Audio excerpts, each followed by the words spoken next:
Hello everyone, welcome to Veranda IAS. நான் உங்கள் ஆஷிக். இன்றைக்கி ரொம்ப ஒரு முக்கியமான டாபிக் தான் பார்க்க போகிறோம். கல்ஃபில் ஒரு மிகப்பெரிய ஒரு விஷயம் நடந்துகிட்ருக்கு. என்ன அப்படின்னா, ஒரு 3 முக்கியமான அரப் கண்ட்ரி சேர்ந்து மெக்காவில், சவுதி அரேபியாவில் மெக்கா அக்ரிமெண்ட் அப்படிங்கிற ஒரு முக்கியமான டிஃபென்ஸ் அக்ரிமெண்ட் வந்து போட்டிருக்காங்க. ஸோ இதனால் இந்தியாவுக்கு என்ன பாதிப்பு, இதனால் ஜியோபாலிட்டிக்ஸில் என்னென்ன மாற்றங்கள் வரப்போகுது அப்படிங்கிறத பற்றி இந்த வீடியோவில் பார்க்க போகிறோம். வெரண்டா ஐஏஎஸை சப்ஸ்கிரைப் பண்ணல அப்படின்னா மறக்காமல் சப்ஸ்கிரைப் பண்ணிடுங்க. அப்போ தான் நம்ம போடக்கூடிய யூஸ்ஃபுல்லான இன்ஃபர்மேட்டிவான கரண்ட் அஃபேர்ஸ் வீடியோஸ் எல்லாம் உங்கள் நோட்டிஃபிகேஷனில் காட்டும். ஸோ மறக்காமல் நம்ம சேனலை சப்ஸ்கிரைப் பண்ணிடுங்க. ஸோ இன்றைக்கி நான் டாபிக் வந்து போயிடலாம். ஸோ சவுதி அரேபியாவுடைய மெக்கா நகரம் இருக்கு இல்லையா, அங்கே 3 முக்கியமான countries, Saudi Arabia, Pakistan, Turkey. இந்த 3 கண்ட்ரியுமே அதிகமான முஸ்லீம் பாப்புலேஷன் இருக்கக்கூடிய கண்ட்ரிஸ். இவங்க எல்லாமே சேர்ந்து ஒரு டிஃபென்ஸ் கோஆப்ரேஷன், ஒரு மிலிட்ரி சம்மந்தமான ஒரு ஒத்துழைப்புக்கான அக்ரிமெண்ட் வந்து போட்டிருக்காங்க. ஸோ இந்த அக்ரிமெண்ட்டுக்கான பேஸ் பார்த்தீங்கன்னா, போன வருஷம் 2025 சவுதி அரேபியாவும் பாகிஸ்தானும் சேர்ந்து ஒரு டிஃபென்ஸ் கோஆப்ரேஷன் வந்து போட்டிருந்தாங்க. இப்போது அதோடைய எக்ஸ்டென்ஷனாக இந்த அக்ரிமெண்ட்டில் டர்க்கியை வந்து ஜாயின் பண்ணியிருக்காங்க. இன் ஃபியூச்சரில் நிறைய அரப் கண்ட்ரிஸ் இதில் ஜாயின் பண்ணுறதுக்கான வாய்ப்புகள் இருக்குது அப்படிங்கிறதையும் வந்து சொல்கிறாங்க. ஸோ அதனால் ஃபியூச்சரில் இந்த பிளாக் அப்படிங்கிறது, இந்த கோஆப்ரேஷன் அப்படிங்கிறது ஒரு நாட்டோ மாதிரியான ஒரு கோஆப்ரேஷனாக மாறலாம், இஸ்லாமிக் நாட்டோவாக மாறலாம் அப்படிங்கிற மாதிரியும் வந்து சொல்கிறாங்க. ஸோ இதில் என்னென்ன விஷயங்கள் இருக்குது அப்படிங்கிறத நம்ம வந்து பார்க்கலாம். ஸோ இந்த அக்ரிமெண்ட்டை பொறுத்தவரை இது வந்து ஜஸ்ட் ஒரு டிஃபென்ஸ் கோஆப்ரேஷன் அக்ரிமெண்ட் தான். அந்த 3 நாடுகள், சவுதி அரேபியா, பாகிஸ்தான், டர்க்கிக்கு இடையில் நடக்கக்கூடிய ஒரு டிஃபென்ஸ் கோஆப்ரேஷன் அக்ரிமெண்ட்டாக தான் சொல்கிறாங்க. இதில் நாட்டோவில் ஒரு முக்கியமான விஷயம் இருக்குது. என்ன அப்படின்னா, கலெக்டிவ் டிஃபென்ஸ் அப்படிங்கிற ஒரு பிரின்சிபல் வந்து நாட்டோவில் எக்ஸ்பிளிசிட்டாக மென்ஷன் பண்ணியிருக்காங்க. அது வந்து டேரெக்டாக மென்ஷன் பண்ணியிருக்காங்க நாட்டோடைய சார்ட்டரில்.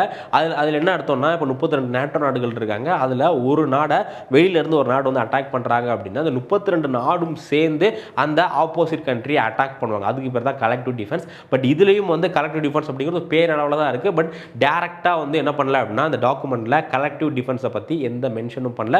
இது வந்து இந்த கண்ட்ரிக்கு இடையில் ஒரு இந்த கண்ட்ரிஸ்க்கு ஜஸ்ட் டிஃபென்ஸ் கோஆப்ரேஷனாக இருக்க போகுது. மிலிட்ரி எக்ஸசைஸ் கண்டக்ட் பண்ணுறது, டிஃபென்ஸ் ப்ரொடக்ஷனில், டிஃபென்ஸ் டெக்னாலஜி சம்மந்தமான விஷயங்களை சப்போர்ட் பண்ணுறது மாதிரி ஒரு டிஃபென்ஸ் சப்போர்ட்டுக்கு மட்டும் தான் இருக்க போதே தவிர, இது நாட்டோ மாதிரியான ஒரு கலெக்டிவ் டிஃபென்ஸ்க்கான மெக்கானிசம் இல்லை அப்படிங்கிற மாதிரி நிறைய பேர் சொல்கிறாங்க.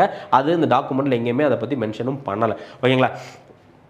ஸோ இதில் வந்து பார்த்தீங்கன்னா நிறைய பொலிட்டிக்கல் ஃப்ளெக்சிபிலிட்டிஸ் இருக்குது. இப்போ நாட்டோவில் அந்த மாதிரி கிடையாது. அட்டாக் பண்ண இது வந்து கண்டிப்பாக எல்லாமே ஃபாலோ பண்ணி தான் ஆகணும். பட் இதில் அந்த மாதிரிலாம் கிடையாது. அதே மாதிரி ஏன் இந்த நேரத்தில் அப்படின்னு பார்த்தீங்கன்னா, இப்போது யூஎஸ் இஸ்ரேல் ஈரான் இடையில் கான்ஃப்ளிக்ட் வந்து போயிட்டுருக்கு இல்லையா. இந்த கான்ஃப்ளிக்ட்னால எந்த அளவுக்கு கல்ஃப் கண்ட்ரீஸ்லாம் ரொம்ப வீக்காக இருக்காங்க. ஏன்னா கல்ஃப் கண்ட்ரியை பொறுத்தவரை ஒன்று ரஷ்யா பார்த்துட்டு இருந்தாங்க கொஞ்ச நாள். அதுக்கப்புறமா வந்து பார்த்தீங்க அப்படின்னா யூஎஸ் தான் இப்போ சப்போர்ட் பண்ணிகிட்டு இருக்காங்க. பட் இந்த வாரில் கல்ஃப் கண்ட்ரியில் என்னன்னா லேக் ஆகுது அப்படிங்கிறது தெரிஞ்சிருச்சு. ஏன்னா அவங்களுக்கு வந்து ஒரு டிஃபென்ஸ் கோஆப்ரேஷன் இல்லை, டிஃபென்ஸில் ரொம்ப வீக்காக இருக்காங்க. ஏன்னா தான் அவங்ககிட்ட பணம் இருந்தாலும் டிஃபென்ஸ் சம்மந்தமான விஷயத்தில் அவங்ககிட்ட ஜீரோவில் தான் இருக்காங்க அப்படிங்கிறது புரிஞ்சுக்கிட்டாங்க. அதனால தான் என்ன பண்ணுறாங்க, இவங்க எல்லாமே சேர்ந்து இப்போது ஒரு அமைப்பு வந்து உருவாக்க ஆரம்பிக்கிறாங்க. மெயினாக சவுதி அரேபியா இப்போ ஈரான் யூஎஸ் வாரில் சவுதி அரேபியா யூஎஸ்க்கு ஃபேவராக இருக்காங்க, யூஎஸ்க்கு நிறையா ஸ்பேஸ் கொடுக்குறாங்க அப்படிங்கிற ஒரு காரணத்தினால ஈரான் சவுதி அரேபியா அட்டாக் பண்ண ஆரம்பிச்சிட்டாங்க. பட் அதுக்கு அந்த அட்டாக்குக்கு யூஎஸ் வந்து சவுதி அரேபியாவுக்கு எந்த விதமான சப்போர்ட்டோ எந்த விதமான டிஃபென்ஸ் கோஆப்ரேஷனோ கொடுக்கல. ஸோ அதனால சவுதி அரேபியா புரிஞ்சுக்கிட்டாங்க, ஓகே நம்மளை காப்பாற்றிக்கணும் அப்படின்னா நம்ம தான் ஏதாச்சும் ஒரு விஷயம் பண்ணணுமே தவிர நம்ம அமெரிக்கா நம்மளை பார்த்துப்பாங்க அப்படிங்கிறதுல இருந்துச்சுன்னா நமக்கு செட் ஆகாது. அப்படிங்கிறதுனால இப்போது இந்த கண்ட்ரிஸ்குலாம் சேர்ந்து ஒரு அக்ரிமெண்ட் போட ஆரம்பிச்சிட்டாங்க. ஓகேவா? ஸோ இதான் வந்து இதோட முக்கியமான விஷயம். அதே மாதிரி பாகிஸ்தானும் வந்து இப்போ ஒரு சவுதி அரேபியா பொறுத்தவரை இதுதான் பிரச்சனை. இந்த வாரில் அவங்க தெரிஞ்சு போச்சு, ஓகே இதான் நம்மளோட வீக்னஸ் அப்படிங்கிறது. ஸோ அதை ஸ்ட்ரென்தன் பண்ண போகிறாங்க. அதே மாதிரி பாகிஸ்தானை பொறுத்தவரை பாகிஸ்தான் ஆல்ரெடி சவுதி அரேபியா கூட நல்ல ரிலேஷன்ஷிப்பில் தான் இருக்காங்க. அதேமாதிரி மிலிட்ரியிலையுமே வந்து நியூக்ளியர் வெப்பன் வர பாகிஸ்தான் கிட்ட இருக்குது. ஸோ இவங்களுடைய ஒரு பிரச்சனை என்ன அப்படின்னா, இப்போது சவுதி அரேபியாவுக்கும் ஈரானுக்கும் இடையில வார் போயிட்டுருக்கு இல்லையா, ஒரு அசாதாரண சூழ்நிலை. ஸோ அதில் யாரை சப்போர்ட் பண்ணுறது அப்படிங்கிறது இவங்களுக்கு இருக்கக்கூடிய மிகப்பெரிய பிரச்சனை. சவுதி அரேபியா இவங்களுக்கு வந்து ஒரு ஃப்ரெண்ட்லி கண்ட்ரி, போன வருஷமே டிஃபென்ஸ் அக்ரிமெண்ட், டிஃபென்ஸ் கோஆப்ரேஷன் வந்து சைன் பண்ணியிருக்காங்க. ஆனால் ஈரான் வந்து பார்த்தீங்கன்னா இவங்களுடைய பார்டர் கண்ட்ரி, பாகிஸ்தானில் 900 கிலோமீட்டர் பார்டர் வந்து ஈரான் கூட இருக்குது. அப்போது நம்ம எப்போவுமே இன்டர்நேஷனல் ரிலேஷனில் நெய்பரிங் கண்ட்ரி கூட எந்த பிரச்சனையும் வச்சுக்கூடாது. அப்படி வச்சுட்டோம் அப்படின்னா அது வந்து மிகப்பெரிய நஷ்டம் ரெண்டு கண்ட்ரிஸ்க்குமே. இப்போ ஃபார் எக்ஸாம்பிள் இந்தியாவுக்கும் பாகிஸ்தானுக்கும் நல்லா ரிலேஷன்ஷிப் இல்லாதனால ரெண்டு கண்ட்ரிக்குமே அது வந்து ஒரு இஷ்யூவாக இருக்குது இல்லையா. நமக்கு வந்து டெரரிசம் அப்படிங்கிற ஒரு மிகப்பெரிய இஷ்யூவாக இருக்குது. ஸோ அதனால் எப்போவுமே பக்கத்து கண்ட்ரியை பகிச்சிக்கூடாது, வாலண்டியராக நம்ம போய் பகிச்சிக்கக்கூடாது. ஸோ அதனால் என்ன பண்ணல, இந்த சவுதி அரேபியா ஈரான் கான்ஃப்ளிக்டில் அவங்க யாரையுமே சப்போர்ட் பண்ணல, நியூட்ரலாகவே வந்து இருக்காங்க. ஸோ அது ஒரு விஷயம். அடுத்து டர்க்கியை பொறுத்தவரை டர்க்கி வந்து இப்போ ஒரு நேட்டோ கண்ட்ரி, அவங்க வந்து நேட்டோ குரூப்பிங்கில் இருக்காங்க. அது இல்லாமல் இப்போது ரொம்ப அட்வான்ஸ்டாக எமர்ஜ் ஆகக்கூடிய டிஃபென்ஸ் சிஸ்டம் இருக்குல்ல, ட்ரோன்ஸு அதுக்கப்புறமா வந்து இந்த மிசைல்ஸ் அது எல்லாமே ப்ரொடியூஸ் பண்ணுறதுல ரொம்ப ஒரு நல்ல லெவலில் வந்து இருக்காங்க. ஸோ அதனால் இந்த கண்ட்ரிஸ் எல்லாமே சேர்ந்து இப்போது ஒரு கூட்டமைப்பு போட ஆரம்பிச்சிட்டாங்க. ஸோ இதை பொறுத்தவரை இந்த 3 கண்ட்ரிக்கிட்டேயுமே ஒவ்வொரு அட்வான்டேஜ் இருக்குது. சவுதி அரேபியா பொறுத்தவரை ஆயில் ரிச் கண்ட்ரி, அதே மாதிரி அவங்ககிட்ட எக்கச்சக்கமான பணம் வந்து இருக்குது, இது வந்து ஒரு அட்வான்டேஜ். அதுக்கப்புறம் பாகிஸ்தானை பொறுத்தவரை ஒரு நியூக்ளியர் பவர் கண்ட்ரி, அதுக்கப்புறமா டர்க்கியை பொறுத்தவரை அவங்க நேட்டோவில் இருக்காங்க. அதனால நேட்டோட எக்ஸ்பீரியன்ஸ் இந்த குரூப்பிங்கில் ஷேர் பண்ணுறதுக்கு வாய்ப்புகள் இருக்குது. இப்போது கரண்டில் அவங்க நிறைய அட்வான்ஸ்டு இந்த எமர்ஜிங் டிஃபென்ஸ் டெக்னாலஜிஸ் எல்லாமே வச்சுருக்காங்க. ஸோ அப்போ 3 கண்ட்ரிக்கும் ஏதோ ஒரு அட்வான்டேஜ் இருக்குது. அது 3ஐயும் சேர்த்தோம் அப்படின்னா ஒரு நல்லா பவர்ஃபுல்லாக வரலாம் அப்படிங்கிறதுனால தான் இந்த ஒரு குரூப்பிங் வந்து அவங்க உருவாக்கியிருக்காங்க. இதில் ஃபியூச்சரில் இன்னும் நம்ம நிறைய கண்ட்ரிஸை எதிர்பார்க்கலாம். ஓகேவா? ஸோ நேட்டோக்கும் இவங்களுக்குமான மெயின் டிஃபரன்ஸ் என்ன அப்படின்னா, நேட்டோவில் ஆர்டிகிள் 5 அப்படிங்கிற ஒரு ஆர்டிகிள் இருக்குது. அதில் கலெக்டிவ் டிஃபென்ஸ் பற்றி எக்ஸ்பிளிசிட்டாக மென்ஷன் பண்ணிருக்காங்க. இந்த மாதிரி ஒரு கண்ட்ரி அட்டாக் பண்ணுறப்போ எல்லா கண்ட்ரியும் சேர்ந்து சப்போர்ட்டுக்கு வரணும் அப்படிங்கிற மாதிரி வந்து சொல்லியிருக்காங்க. பட் இது அது வந்து இந்த அக்ரிமெண்ட்டில் எங்கேயுமே மென்ஷன் பண்ணலை. ஓகேவா? அதே மாதிரி நேட்டோவை பொறுத்தவரை அது வந்து ஒரு லீகலி எஸ்டாப்ளிஷ்ட் அலைன்ஸ். பட் இது வந்து பார்த்தீங்கன்னா ஜஸ்ட் ஒரு கோஆப்ரேஷன் மட்டும்தான். அதே மாதிரி நேட்டோவுக்கு 32 நாடுகள் இருக்காங்க. இதில் 3 நாடுகள், பாகிஸ்தான், சவுதி அரேபியா, அதுக்கப்புறமா டர்க்கி, 3 நாடுகள் தான் இருக்காங்க. அதே மாதிரி நேட்டோக்கு ப்ராப்பரான ஒரு இன்ஸ்டிடியூஷனல் ஸ்ட்ரக்சர் இருக்குது, ஒரு கட்டமைப்பு இருக்குது. அது எப்படி அந்த ஆர்கன் ஃபங்க்ஷன் ஆகுது அப்படிங்கிறதுக்கான கட்டமைப்பு இருக்குது. பட் இது வந்து இப்போ தான் கொண்டு வந்த ஆர்கனைசேஷனால் அந்த அளவுக்கு கட்டமைப்புகள் கிடையாது. இது வந்து பேரளவில் தான் நாட்டோ மாதிரி. பட் நாட்டோடைய எல்லா பிரின்சிபலும் இங்கே இருக்கா அப்படின்னா அது வந்து கிடையாது. ஓகேவா? ஸோ இப்போ இந்த சமயத்தில்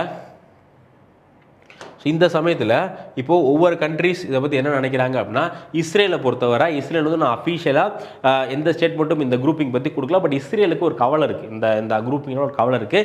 ஏன் அப்படின்னா இப்போ வர இஸ்ரேல் வந்து கல்ஃப் கண்ட்ரியில் ஒரு முக்கியமான ஸ்டாக் ஹோல்டராக இருக்காங்க. கல்ஃப் கண்ட்ரியில் நிறைய இடத்துல அவங்க சண்டை போட்டுருக்காங்க. லெபனானில் சண்டை போடுறாங்க, அதுக்கப்புறமா வந்து பாலஸ்தீனில் சண்டை போடுறாங்க. இந்த மாதிரி நிறைய இடத்துல சண்டை போட்டுருக்காங்க. இப்போது அவங்க இஸ்ரேலோட பயம் என்ன அப்படின்னா, இப்போதைக்கு கல்ஃபில் எந்த விதமான ஒரு குரூப்பிங்கும் கிடையாது டிஃபென்ஸ் சம்மந்தமாக. ஸோ அதனால் என்ன நம்ம போய் யார் அடித்தாலும் யாரும் கேட்க மாட்டாங்க. பட் ஃபியூச்சரில் கல்ஃப் கண்ட்ரிஸ் எல்லாம் ஒன்றா சேர்ந்துட்டாங்க அப்படின்னா நம்ம போயிட்டு அங்கே எந்த கண்ட்ரி கூடயும் சண்டை போட முடியாது. ஏன்னா மொத்தமாக குரூப்பும் சேர்ந்து நம்மளை அட்டாக் பண்ண ஆரம்பிச்சிருவாங்க. ஸோ கல்ஃபில் டிஃபென்ஸ் ஸ்ட்ராங் ஆச்சுன்னா நம்ம வந்து வீக் ஆயிரும் அப்படின்னு சொல்லிட்டு இஸ்ரேல் வந்து பயப்படுறாங்க. ஸோ உண்மையிலே இஸ்ரேலுக்கு இந்த குரூப்பிங் அப்படிங்கிறது ஒரு டிஸ்அட்வான்டேஜ். ஏன்னா இப்போ வர யார் அடித்தாலும் அதை கேட்கறதுக்கு ஆள் கிடையாது. பட் ஃபியூச்சரில் ஒரு நல்ல குரூப்பிங் ஆகிட்டாங்க, ஒரு கல்ஃப் கண்ட்ரி எல்லாமே சேர்ந்துட்டாங்க அப்படின்னா இஸ்ரேல்னால கல்ஃபில் போயிட்டு அவங்க நினைக்கிற மாதிரி எல்லா விஷயத்தையும் பண்ண முடியாது. ஓகேவா? அதே மாதிரி சைனாவை பொறுத்தவரை சைனா நினைக்கிறாங்கன்னா இந்த குரூப்பிங் வந்து நல்லதுன்னு நினைக்கிறாங்க. ஏன் அப்படின்னா ஆல்ரெடி சைனாவுக்கும் பாகிஸ்தானுக்கும் ஒரு நல்ல ரிலேஷன்ஷிப் இருக்குது. சைனாவுடைய அந்த பெல்ட் அண்ட் ரோட் இனிஷியேட்டிவ் கேள்விப்பட்டிருப்பீங்க, அதை பாகிஸ்தானோட கொண்டு போயிட்டாங்க. இப்போது பாகிஸ்தானுக்கும் சவுதி அரேபியாவுக்கும் ஒரு நல்ல ரிலேஷன்ஷிப் வந்துருச்சு அப்படின்னா பாகிஸ்தானை வச்சு என்ன பண்ணலாம்? ஏன்னா ஃப்ரெண்டுக்கு ஃப்ரெண்டு இல்லையா? ஸோ அதனால் பாகிஸ்தானை வச்சு சைனா வந்து கல்ஃப் கண்ட்ரீஸ்க்குலாம் போகிறதுக்கு வாய்ப்புகள் இருக்குது. இந்த பெல்ட் அண்ட் ரோட இன்னும் கல்ஃப் கண்ட்ரீஸ்லாம் கொண்டு போகிறதுக்கு அதிகமான வாய்ப்புகள் இருக்குது. ஸோ அதனால் சைனாக்கு இது பெனிஃபிட் தான். ரஷ்யாவை பொறுத்தவரை ரஷ்யா வந்து பார்த்தீங்க அப்படின்னா இது எப்படி பேலன்ஸ் பண்ணுறது அப்படிங்கிறது தெரியாமல் முடிச்சுட்டு இருக்காங்க. ஏன்னா ரஷ்யாவுக்கும் வந்து ஈரானும் தேவை, சவுதி அரேபியாவும் தேவை. ஈரான் பார்த்தீங்கன்னா அமெரிக்கா வந்து மொத்தம் 3 கண்ட்ரியை வேர்ல்டில் எதிர்த்துக்கிட்டு இருக்காங்க. ரஷ்யா, ஈரான், அதுக்கப்புறம் நார்த் கொரியா. இந்த 3 கண்ட்ரியும் வந்து சைனாக்கு யூஎஸ்க்கு எனிமி கண்ட்ரி மாதிரி. ஸோ அப்போது இந்த 3 கண்ட்ரியும் ஒரு சிங்கில் இருக்காங்க. ஆனால் ஈரானுக்கும் சவுதி அரேபியாவுக்கும் ஆகாது இல்லையா? ஸோ அப்போது சவுதி அரேபியா மேனேஜ் பண்ணவங்க, அதே மாதிரி ஈரானையும் மேனேஜ் பண்ணும். ஸோ அதை எப்படி பேலன்ஸ் பண்ணுறது அப்படிங்கிறது ரஷ்யாவுக்கு இருக்கக்கூடிய ஒரு பெரிய சேலஞ்சு. ஸோ ரஷ்யாவும் இதை பற்றி இன்னும் ஓப்பனாக எதுவுமே சொல்ல. ஸோ இந்தியாவை பொறுத்தவரை இந்தியா வந்து பார்த்தீங்க அப்படின்னா இந்த அக்ரிமெண்ட்டில் இருக்க ஒரே பிரச்சனை வந்து பாகிஸ்தான் மட்டும்தான். ஏன்னா சவுதி அரேபியாவுக்கும் நமக்கு நல்ல ரிலேஷன்ஷிப் இருக்குது. மெயினாக எனர்ஜி, ஸோ நம்ம நிறையா க்ரூட் ஆயில் சவுதி அரேபியாவிலேருந்து வாங்கிட்டு இருக்கோம். அதே மாதிரி இந்தியாவுடைய டயஸ்போராஸ், இந்தியாவிலேருந்து வெளிநாட்டுக்கு வேலை பார்க்க போகிறாங்களே அவங்க நிறையா பேர் சவுதி அரேபியாவில் இருக்காங்க. சவுதி அரேபியாட்ட நிறையா பணம் இருக்குது, அந்த பணத்தை இந்தியாவில் இன்வெஸ்ட்மெண்ட் பண்ணிகிட்டு இருக்காங்க. அதே மாதிரி சவுதி அரேபியா சுற்றி நிறைய டெரர் குரூப் இவங்களாம் இருக்காங்க இல்லையா?